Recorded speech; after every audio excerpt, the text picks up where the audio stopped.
साथियों, आप सब लगता है बहुत ज्यादा थक गए। बहुत देर से आप गर्मी में इंतजार कर रहे हैं, बट एक बार मुस्कुरा के जय भीम बोल दीजिए तो समझ जाऊंगा कि आपने मेरे लिए जो इंतजार किया, आपका वक्त जाया नहीं जाने दूंगा। एक बार मुस्कुरा के जय भीम। साथियों, आपकी शक्ल पे जो मुस्कुराहट है और ये जो दिल से जय भीम निकला है, इसी के लिए मान्यवर साहब श्री काशीराम जी और मायावती जी ने, आदरणीय मायावती जी ने अपनी पूरी जिंदगी त्याग दी। तो कभी भी, कितनी भी मुश्किल हो, कितनी भी गर्मी हो, कितनी भी दिक्कतें हो, कभी मुस्कुराना बंद मत कीजिएगा। आप अपने लिए नहीं, अपने समाज के लिए मुस्कुरा रहे हैं। साथियों, आज आप सब इतनी बड़ी संख्या में यहां मौजूद हैं। हमारी माताएं बहनें, हमारे बड़े बुजुर्ग और हमारे युवा साथी, आप सब जो आज इतनी बड़ी संख्या में यहां मौजूद हुए हैं, हम सबको सुनने के लिए मैं आप सभी का तहे दिल से धन्यवाद करना चाहता हूं। साथियों, इससे पहले मैं अपनी बातें आप लोगों के बीच में रखूं, मैं बहुजन समाज पार्टी की राष्ट्रीय अध्यक्ष व उत्तर प्रदेश की 4 बार मुख्यमंत्री व पूर्व सांसद आदरणीय बहन कुमारी मायावती जी को तहे दिल से धन्यवाद व उनको नमन करता हूं, जिन्होंने अपनी पूरी जिंदगी बामसेफ, DS4 व BSP के जन्मदाता एवं संस्थापक मान्यवर साहब श्री काशीराम जी के बताए हुए रास्ते पर चलकर परम पूज्य बाबा साहब डॉक्टर भीमराव अंबेडकर जी के मानवतावादी व आत्मसम्मान एवं स्वाभिमान के मूवमेंट के लिए समर्पण कर दिया। तो बहन जी का और मान्यवर साहब श्री काशीराम जी का मैं दिल से नमन करता हूं। साथियों, उत्तर प्रदेश जैसे विशाल व महत्वपूर्ण राज्य के 4 बार में BSP की सरकार बनाकर खासकर बहुजन समाज के लिए ऐसी मिसाल है, जिससे प्रेरणा लेकर करोड़ों लोग यहां सामाजिक परिवर्तन व आर्थिक तरक्की के मिशनरी कार्य में जुड़े हुए हैं। इतना ही नहीं, बल्कि मैं खुद उनके इस नेतृत्व से प्रेरित होकर BSP मूवमेंट से जुड़ा हूं और उनके पदचिन्हों पर चलकर उस मिशन, दायित्व, कार्य व फर्ज को पूरा करने की पूरी कोशिश करता रहूंगा, जिसके लिए बहुजन समाज के मसीहा परम पूज्य बाबा साहब डॉक्टर भीमराव अंबेडकर जी ने अपना आजीवन कड़ा संघर्ष करते करते निकाल दिया। साथियों, हमारी पार्टी के लिए पिछले कुछ समय से विरोधी पार्टियां बहुत सारे प्रोपेगेंडा, बहुत सारी टाइप की अफवाहें फैलाते आए हैं, ताकि हमारे कार्यकर्ताओं का, हमारे कैडर का मनोबल टूट सके। परंतु मैं उनमें से एक बहुत महत्वपूर्ण चीज के ऊपर आज आप सबके सामने बात रखना चाहूंगा। इस बात से कुछ लोगों को दिक्कत होगी, इस बात से कुछ लोगों को लगेगा कि ये भैया को मंच पे नहीं बोलना चाहिए था, परंतु आज मैं अपने लोगों के बीच में हूं, तो मैं आज अपनी बात रखते वक्त बिल्कुल भी हिचकिचाऊंगा नहीं। साथियों, कुछ पार्टी विरोधी लोग हमारे कैडर, हमारे कार्यकर्ताओं के बीच में जाकर बोलते हैं कि भाई बसपा पिछले कुछ सालों से इसलिए नहीं तरक्की कर पा रही क्योंकि वो किताबों के बोझ में दबी है। साथियों, जो ये बोलते हैं उनको आज हम जवाब देना चाहेंगे। साथियों, आप लोगों ने इलेक्टोरल बॉन्ड्स के बारे में सुना होगा। अगर आप लोगों ने न्यूज में इलेक्टोरल बॉन्ड्स के बारे में नहीं सुना, तो मैं आज आपको उसके बारे में 2 बातें बताता हूं और कैसे ये किताबों के बारे में उससे जुड़ती है। साथियों, पिछले 6 सालों में करीबन 25 राजनीतिक दलों ने तकरीबन 16,500 करोड़ रुपए बड़े बड़े धरना सेठों की कंपनियों से इन इलेक्टोरल बॉन्ड्स यानी चंदे के रूप में अपनी पार्टियों में लिया। साथियों, इन 25 राजनीतिक दलों में बीजेपी, कांग्रेस, समाजवादी जैसी पार्टियों के नाम हैं, परंतु इसमें एक पार्टी का नाम नहीं है। क्या आप जानते हैं वो कौन सी पार्टी है जिसका नाम इस इलेक्टोरल बॉन्ड्स में नहीं है?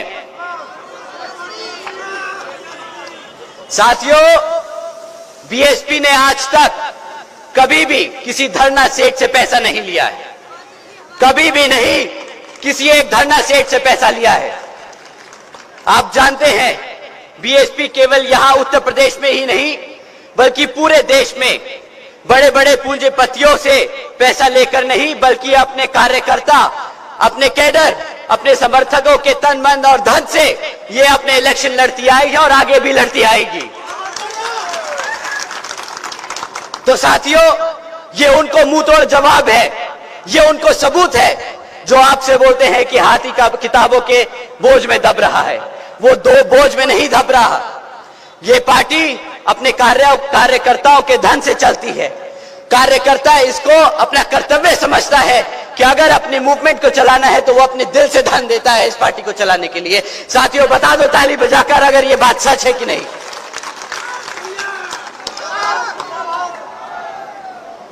अब साथियों, जैसा कि आप सब जानते हैं, लोकसभा चुनाव आजकल चल रहे हैं, हमारे सर पर हैं, और इसमें हमारी तरह और भी पार्टियां आप लोगों को बुला बुलाकर आपसे वोट मांगने का काम करेंगी, परंतु आपको इस बारी उनको वोट डालने से पहले और उनको आपने अपने बीच में आने से पहले उनको एक काम देना है। उन्हें बोलना है कि इससे पहले हम तुम्हारे मंच पे तुम्हारी मीटिंग में आके तुमसे तुम्हारी बात सुने, हमें पिछले 10 साल का हिसाब दो, हमें पिछले 5 साल का हिसाब दो।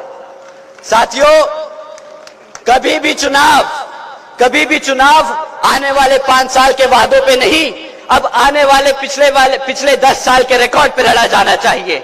आपको सवाल करना चाहिए कि जब तुम्हें हमने सत्ता में बिठाया था तो पिछले 10 साल और 5 साल से तुम लोगों ने हमारे समाज, हमारे लिए क्या काम किए।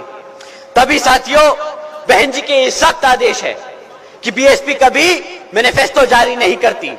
बहन जी हमेशा बोलती हैं कि जब भी आप अपने समाज के बीच में जाएं तो आप कभी भी आने वाले 5 साल, आने वाले 10 साल के काम ना बताएं। आप लोगों ने पिछले 5 साल और 10 साल में क्या काम किया, आपने अपने समाज के लिए क्या काम किया, वो आप जाके अपने समाज को बताएं, ताकि उनको भरोसा हो कि हाँ, जिसको वो वोट डाल रहे हैं उसने हमेशा हमारे वोट का सही इस्तेमाल किया, हमारे लिए सही तरीके से काम किया। इंग्लिश में बोलते हैं, लेट द वोटर्स बी जज ऑफ योर वर्क। साथियों, पिछले 10 साल से बीजेपी केंद्र की सत्ता में आसीन है, उनका आपको 10 साल का रिकॉर्ड मांगना होगा। 2014 में केंद्र की सरकार में बीजेपी आई थी, उनसे आपको पिछले 10 साल का रिकॉर्ड मांगना होगा। और मैं आज आप लोगों के बीच में कुछ पॉइंट्स छोड़ के जा रहा हूं, आप इस पे जरूर सोचिएगा, अपने साथियों से बात कीजिएगा और उनसे जरूर पूछिएगा। साथियों, आज सरकारी स्कूलों के बारे में बात करते हैं। शिक्षा सबसे जरूरी, हमारे आने वाले भविष्य की नींव है शिक्षा। साथियों, पिछले 10 सालों में सरकारी स्कूलों में पढ़ रहे आधे से ज्यादा बच्चे आज अंग्रेजी नहीं बोल पाते। आप उनसे अगर भी बोलिए कि अंग्रेजी में 1-2 लाइनें सुना दो, तो बेचारे बच्चे आज अंग्रेजी की भाषा नहीं समझते हैं, ना बेचारे बोल पाते हैं। वैसे तो मोदी जी जाके बोलते हैं कि हम इंडिया को ग्लोबल इकोनॉमी बनाएंगे, परंतु उनसे पूछिएगा कि अगर हमें यूनाइटेड स्टेट्स, यूनाइटेड किंगडम या यूरोपियन अदर कंट्रीज से काम लेना है तो हम उनसे किस भाषा में बात करेंगे। वो तो आपसे हिंदी में बात करने से रहे, आपको तो चाइना से भी काम लेना होगा, तो कैसे हमारा समाज, कैसे हमारे लोग उनसे बात करेंगे, कैसे उनसे हम काम ले पाएंगे जब हमारा बच्चा 8वीं क्लास का बच्चा अगर आज अंग्रेजी नहीं बोल सकता। साथियों, 8वीं कक्षा के बच्चों का तो आज इतना बुरा हाल है, बेचारे प्लस माइनस मल्टीप्लिकेशन नहीं कर पाते। ये मैं अपने मन से नहीं, सरकारी सर्वे और रिकॉर्ड के डेटा को उठा के बोल रहा हूं। कहीं आप समझो कि मैं भाजपा की बुराई कर रहा हूं, ये फैक्ट्स और फिगर हैं। साथ ही साथ डिजिटल इंडिया की बात करते हैं। केंद्र की सरकार डिजिटल इंडिया की बात करती है। वो कहती है कि हम इंडिया को एक डिजिटल इकोनॉमी बनाएंगे, परंतु आज साथियों सरकारी स्कूलों में 65% ऐसे स्कूल हैं जहां पे आज तक एक कंप्यूटर तक नहीं लगा, और 35% उनमें से ऐसे स्कूल हैं जिसमें सिर्फ एक इंटरनेट कनेक्शन हो। साथियों, जब आपके बच्चे कंप्यूटर चलाना नहीं जानेंगे, जब उन्हें इंटरनेट की व्यवस्था नहीं होगी, तो कहां से वो सीखेंगे डिजिटल इंडिया, कहां से वो सीखेंगे नई टेक्नोलॉजी के बारे में। साथियों, केंद्र की सरकार ने बहुत बड़े बड़े वादे दिए थे आपको, बहुत बड़ी बड़ी बातें करी थी कि हम अपने बच्चों को इस तरह से पढ़ाएंगे, उन्हें किस तरह से एक उज्जवल भविष्य देंगे, परंतु जो आपके बच्चों की शिक्षा के साथ ही खिलवाड़ करता आ रहा है, वो क्या ही आपके भविष्य की बात करेगा। साथियों, ये कोई छोटी बात नहीं है। अगर कोई आपके बच्चे की शिक्षा से खिलवाड़ कर रहा है, वो कोई छोटी बात नहीं है। वो खाली पढ़ाई लिखाई तक सीमित नहीं होती। साथियों, अगर आपका बच्चा पढ़ेगा नहीं तो उसे नौकरी कैसे मिलेगी? अगर नौकरी नहीं मिलेगी तो बेचारा कमाएगा कैसे? वो फिर से जहां से आप लोग उठे हैं वहीं पे आके जाके खड़ा हो जाएगा। आप लोगों ने कड़ी मेहनत करके वो मजदूरी से उठे हैं, परंतु ये लोग आपके बच्चों को फिर मजदूर बनाना चाहते हैं। साथियों, यह वक्त है उनसे सवाल करने का कि पिछले 10 साल में तुमने हमारे बच्चों को मजदूर बनाने का काम किया है, ना कि एक उज्जवल भविष्य देने का। साथियों, किसी भी कारण अगर बच्चा पढ़ लिख जाए, कितनी भी मुश्किलों से पास हो जाए, अगर वो किसी तरह पास हो जाए, तो नौकरियों के हाल इतने खराब हैं कि मैं आपके सामने 3-4 फैक्ट्स रखूंगा, आप समझ जाएंगे कि यहां पे युवा कितना परेशान है। साथियों, आज 3 में से 1 ग्रेजुएट युवा बेरोजगार घूम रहा है। यहां पे कितने मेरे युवा साथी हैं जिनके पास नौकरी नहीं है? एक बार हाथ उठा के बोले। पूरा पंडाल खाली हो गया। साथियों, अगर आपको नौकरी नहीं देंगे तो अपने आप मां बाप को वापस पलट के क्या जवाब देंगे कि आप लोग दिन भर करते क्या है?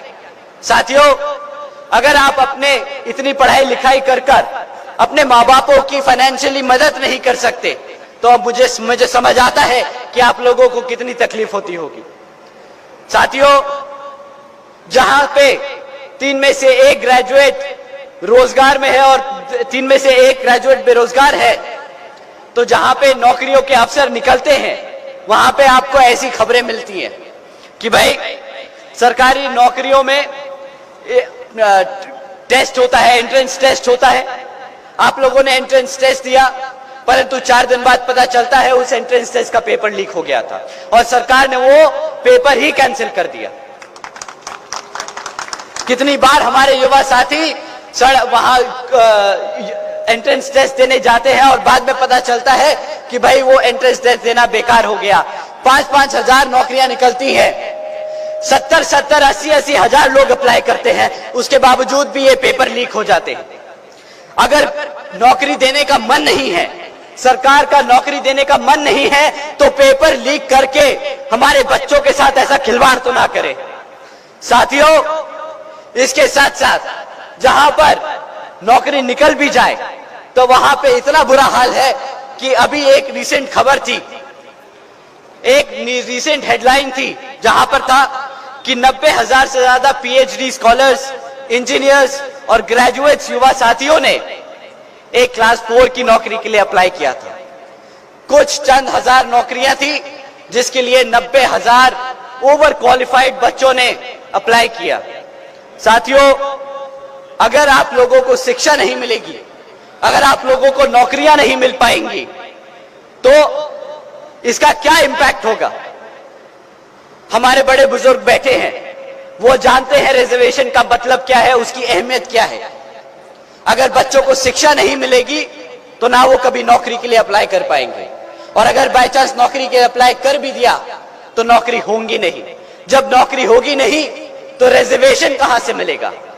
साथियों, इस केंद्र की भाजपा सरकार ने आपको एक तरफ से नहीं कई तरफ से घेरा है। इन्होंने आपको आपके वोटों से कमजोर नहीं, आपकी जड़ों से कमजोर करने की कोशिश की है, आपके भविष्य को खत्म करने की कोशिश की है। ना आपको वो रोजगार देना चाहते हैं, ना आपको वो रिजर्वेशन देना चाहते हैं। साथियों, केंद्र की सरकार सत्ता में आई थी बोल के कि हम सालाना 2 करोड़ नौकरियां देंगे। 2 करोड़ नौकरियों के हिसाब से आज 10 साल बाद ये 10 करोड़ नौकरियां हो जानी चाहिए थी। परंतु आज तो इतना बुरा हाल है कि हमारे युवा साथी सड़क पर सड़क घूमते रहते हैं कि किसी तरह कहीं पे 5,000 10,000 का काम ही मिल जाए। साथियों, इसकी आड़ में हमारे भाजपा के नेता क्या बोलते हैं कि हम रोजगार को ना दे पाए, परंतु उसको बचाने के लिए, उस चीज से आपका ध्यान भटकाने के लिए क्या बोलते हैं कि आप मुफ्त में राशन ले लो। मुख्यमंत्री जी, प्रधानमंत्री जी और बीजेपी के अन्य नेता बोलते हैं बड़े गर्व से कि मित्रों, आज बीजेपी की सरकार ने 80 करोड़ से ज्यादा देशवासियों को मुफ्त में राशन का देने का काम किया है। परंतु इन नासमझों से कोई पूछे कि भाई 80 करोड़ लोगों को अगर तुमने मुफ्त में राशन दिया है तो इसका मतलब 80 करोड़ लोग, 80 करोड़ देशवासी यहाँ के गरीबी रेखा से नीचे हैं। तो आप लोगों ने पिछले 10 साल में हमारे आधे से ज्यादा देश को गरीबी रेखा से नीचे धकेलने का काम किया है। इन 80 करोड़ देशवासियों को मुफ्त में राशन देने की कीमत जानते हैं? जो बचे कुचे मिडिल क्लास के लोग अगर रोजगार में टैक्स का पैसा जमा करते हैं, अब 80 करोड़ लोगों को फ्री में राशन देने की कीमत 2 लाख करोड़ है। साथियों, आपके मेहनत के कमाए के टैक्स के पैसे ऐसे ये लोग बर्बाद कर रहे हैं। 80 करोड़ लोगों को 2 लाख करोड़ रुपए खर्च कर मुफ्त में राशन दे रहे हैं। आप लोगों को कितना राशन मिलता होगा साथियों? एक छोटा सा गणित करते हैं। राशन की कीमत महीना कुछ नहीं मिलता ना साथी, कुछ नहीं मिलता। भैया 4 किलो आटा मिले, 5 किलो आटा मिले, तुम्हें महीने का तेल भी दे दे तो क्या कीमत लगेगी? 2,000 2,500 रुपया, 500 रुपया, 500 रुपए, 1,000 रुपए के 500 रुपया लगा दे महीने का, साल का कितना हुआ? 6,000 रुपए। 6,000 रुपए खर्चते हैं आपके राशन पे ये लोग, और आपसे लेते क्या है इसके बदले? कम से कम अगर क्लास 4 की नौकरी लगेगी तो 15 से 20,000 रुपए महीने की आपको पगार मिलेगी। आपको 6,000 रुपए देके आपसे महीने का 20,000 रुपया लूटते हैं ये लोग। साथियों, जहां पे इन लोगों ने हमारे मेहनत के कमाए हुए टैक्स का पैसा 2 लाख करोड़ रुपया खर्चा इस राशन पे देने का, अगर आपको नौकरियां देने का काम करते 20,000 रुपए की, तो आज देश में 20 लाख करोड़ का नया उत्पादन होता। ये जीडीपी 20 लाख करोड़ से बढ़ा सकते थे। परंतु इन्होंने पिछले 10 साल से मार्केटिंग करने का काम किया है। इन्होंने हमेशा एक के बाद एक योजना निकाली, उस योजना के ऊपर जो पैसा लगाया वो पैसा 10% उस योजना में लगाया और 90% उसे मार्केट करने में लगा दिया। ये बीजेपी की सरकार नहीं, ये भारत की सरकार नहीं है, ये आज मॉडर्न इंडिया की मॉडर्न मार्केटिंग एजेंसी बनके रह गई है। इनका काम सिर्फ और सिर्फ अपनी एजेंसीज को इस्तेमाल करके अपनी पॉलिसीज को मार्केट करना रह गया है। ये सिर्फ मार्केट करते हैं और हमारे देशवासियों को गरीबी रेखा से नीचे धकेलते हैं। साथियों, ये तो रही पॉलिसी की बातें। अब जरा सेफ्टी और सिक्योरिटी, लॉ एंड ऑर्डर की एक बात करता हूं, क्योंकि कहीं शायद ये ज्यादा बुरा ना मान जाए, इसलिए सिर्फ एक लाइन बोलूंगा। एक ऑर्डर इन्होंने पास किया था कुछ दिनों पहले। हमारे यूपी के मुख्यमंत्री जी ने एक ऑर्डर पास किया कि आज से लड़कियां रात को 8 बजे प्राइवेट कॉलेजेस और इंस्टीट्यूट्स में ट्यूशंस नहीं लेंगी, क्योंकि वो उनकी सुरक्षा की गारंटी नहीं ले सकते। साथियों, अगर यहाँ के मुख्यमंत्री जी आपकी बेटियों की सुरक्षा नहीं कर सकते तो पता नहीं कहां की उनको किस बात की उनको सत्ता में बिठाने का हमने काम किया था। साथियों, ना ये सुरक्षा दे पाए, परंतु ये बहुत गर्व से बोलते हैं कि हमारी यूपी की सरकार बुलडोजर की सरकार है। बुलडोजर की सरकार का टाइटल लेके इन्हें बहुत गर्व होता है। बुलडोजर की सरकार, इन लोगों को समझ नहीं आता कि बुलडोजर की सरकार का मतलब कोई बहुत अच्छा काम नहीं। तुमने बुलडोजर की सरकार का टैग ऐसे लिया, तुमने गरीबों के घर तोड़ के लिया है, तुमने लोगों के पेट पे लात मार के लिया है। तुम्हें सत्ता में इसलिए नहीं बिठाया था ताकि तुम हमारे गरीबों का घर तोड़ो, तुम्हें सत्ता में इसलिए बिठाया था ताकि तुम गरीब लोगों को काम दे सको, उन्हें रोजगार दे सको, उनके सरों पे छतें दे सको। ये बेचारे मूर्ख लोग सोचते हैं कि बुलडोजर का टाइटल मिल गया है तो बहुत फख्र की बात है। बेशरम लोग समझते नहीं कि गरीबों के पेट पर लात मारने का काम किया है।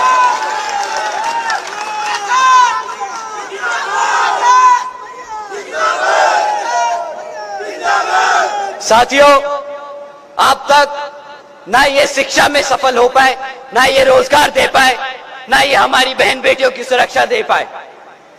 अब ये लोग बोलते हैं कि हम इंडिया को $5 ट्रिलियन की इकोनॉमी बनाएंगे।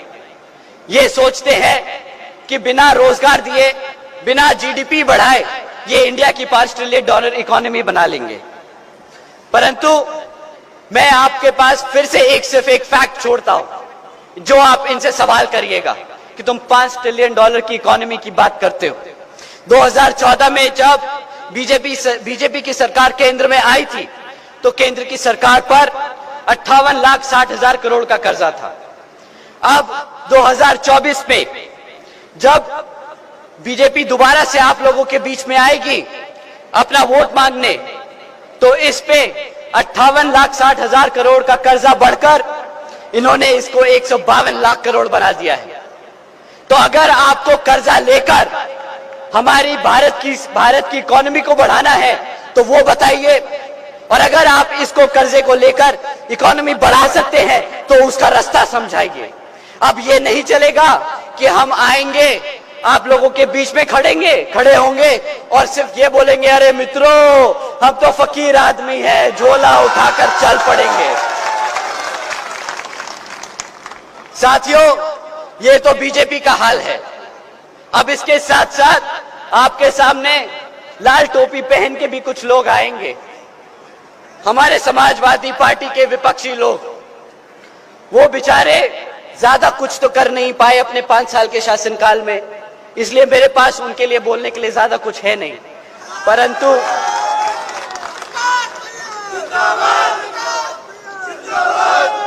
परंतु हमारे युवा साथी एक बात जरूर हमसे बोलते हैं कि भैया वो टोपी पहनकर हमें टोपा जरूर पहना गए। साथियों, जिस समाज ने इनको पिछले विधानसभा इलेक्शन में एक तरफा वोट डाला था, जिस समाज ने इनको एक तरफा वोट डाला था, आज जब उस समाज पे पीड़ा होती है, जब उस समाज पे अत्याचार होता है, तो ये अपनी चुप्पी साधे बैठे रहते हैं।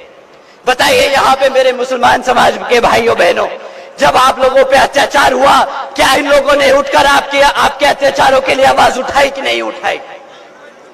हाथ उठा के बताइए कि उठाई कि नहीं उठाई? साथियों, ना ये आपके अपने हैं, ना ये आपके लिए कभी खड़े हुए थे, ना ये कभी आपके लिए खड़े हुए हैं। परंतु इन्होंने एक बात के लिए बहुत अच्छे से जम के लड़े थे, ये एक चीज के लिए बहुत जम के लड़े थे। इनके सांसद लोकसभा में सबसे आगे थे। जब रिजर्वेशन इन प्रमोशन का बिल प्रेजेंट हुआ था, ये सबसे आगे खड़े थे उस बिल को फाड़ने के लिए।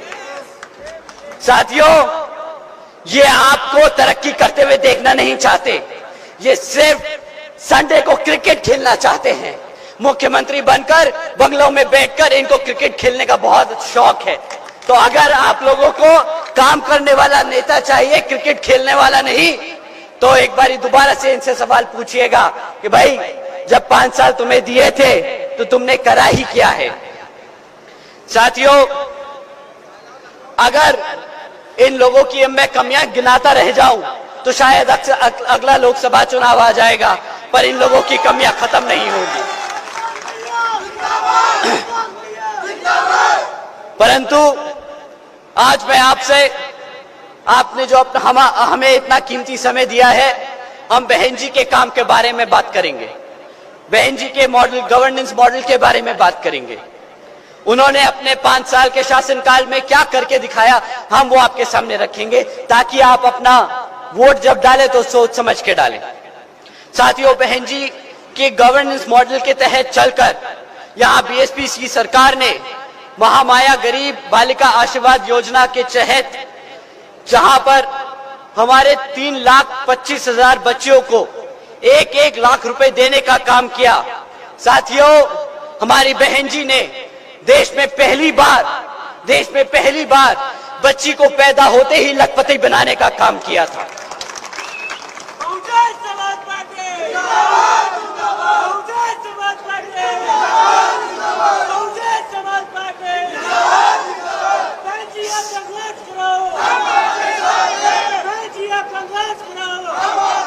साथियों, बहन जी के गवर्नेंस मॉडल के तहत चलकर बसपा की सरकार ने सावित्रीबाई फुले बालिका शिक्षा योजना भी चलाई थी, जिसके तहत 7 लाख से ज्यादा बच्चियों को 12वीं तक की शिक्षा मुफ्त में प्राप्त कराने हेतु बहन जी ने 600 करोड़ से ज्यादा की लागत इन बच्चियों को मुफ्त में शिक्षा देने की कोशिश की थी।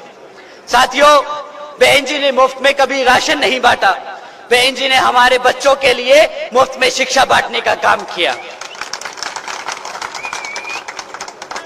साथियों, बहन जी के गवर्नेंस मॉडल के तहत चलकर बसपा की सरकार ने यहां पर प्रदेश में व्यवसायिक technical institutes, engineering colleges, polytechnic एवं इंडस्ट्रियल ट्रेनिंग इंस्टीट्यूट्स में अन्य पिछड़े वर्गों के सभी छात्रों के लिए 27% आरक्षण की व्यवस्था तय की थी। साथ ही साथ देश में पहली बार सरकारी कॉलेजेस के स्टूडेंट हॉस्टल्स के अन्य पिछड़े वर्गों के छात्रों के लिए 27% आरक्षण की व्यवस्था तय की। साथियों, बहन जी ने अपने पिछड़े वर्ग के भाइयों बहनों के लिए ना सिर्फ एजुकेशन में सपोर्ट दिया, बट उनको उस एजुकेशन को प्राप्त करने के लिए, ताकि ज्यादा खर्चा ना पड़े, उनको हॉस्टल्स में भी रिजर्वेशन देने का काम किया। साथियों, बहन जी के मॉडल ऑफ गवर्नेंस के तहत बसपा की सरकार ने प्रदेश में अपने शासनकाल में 12,500 करोड़ की लागत से हमारे SC, ST, OBC व आदिवासी समाज के 3,50,000 से ज्यादा परिवारों को महामाया आवास योजना के तहत अपना खुद का घर देने का काम किया।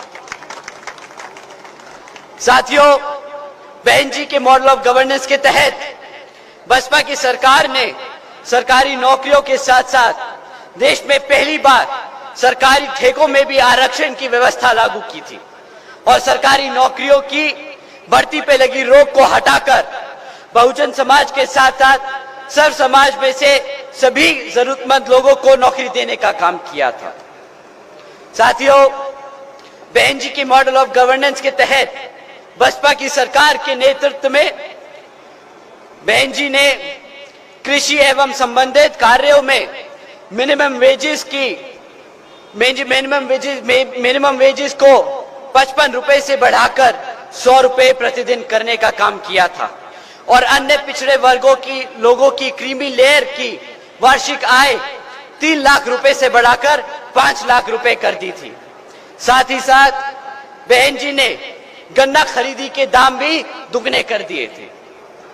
साथियों, इसके साथ साथ बहन जी ने अपनी सरकार के दौरान 90,000 से ज्यादा अधिक शिक्षकों को सरकारी नौकरी देने का काम किया, 1 लाख से अधिक सफाई कर्मचारियों को नौकरी देने का काम किया, 2 लाख से अधिक जवानों को पुलिस फोर्स में भर्ती किया और 6 लाख से अधिक अपर कास्ट के समाज के कमजोर लोगों को विभिन्न विभागों में सरकारी नौकरी देने का काम किया।